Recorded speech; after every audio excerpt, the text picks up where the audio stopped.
जब जंग किसी भी खत्ते को में होती है, आग लगती है, तो उसके कुछ असरात होते हैं और ख़ास करके मुआशी तौर पर उसके असरात जो हैं वो आम आदमी भी महसूस करता है।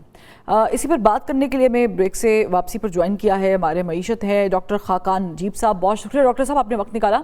जाहिर है कि स्ट्रेट ऑफ हुर्मुज़ के बंद होने से या ईरान कॉन्फ्लिक्ट की वजह से पूरी दुनिया में कहीं ना कहीं आम आदमी भी मुतासर हुआ है, गवर्नमेंट्स भी मुतासर हुई हैं, लेकिन स्पेशली जो LNG या ऑयल की सप्लाई है थ्रू दैट पैसेज वो मुतासर हुई है। पाकिस्तान जैसे ममालिक खासे मुतासर हुए हैं।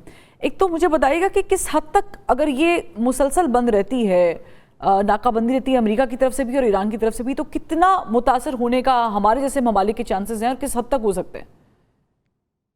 तो दुनिया के सारे ममालिक जो हैं उनकी ग्लोबल ग्रोथ भी शेव ऑफ हुई है। 3.2% before the middle east crisis at $65 a barrel ली गई थी। इस वक्त तेल 80, 85, 90 ऑन दी एवरेज समझा जा रहा है 2026 में। मैं जैसे आपसे बात कर रहा हूँ $116 पे ब्रेंट है, $106 पे WTI क्रूड है।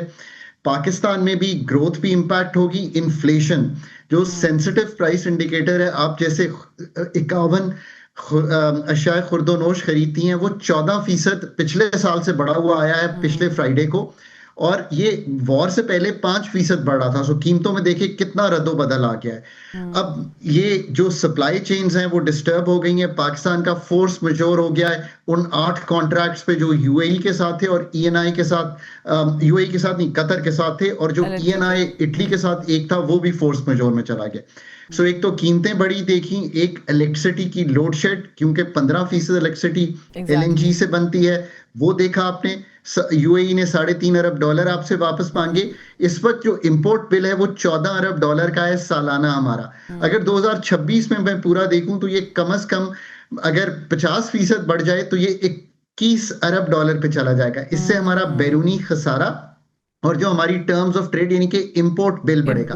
आम आदमी ने पेट्रोल की कीमत बढ़ोतरी देखी, व्हीट फ्लावर की कीमत में बढ़ोतरी देखी, आम आदमी ने लोड शेड देखा पाकिस्तान में।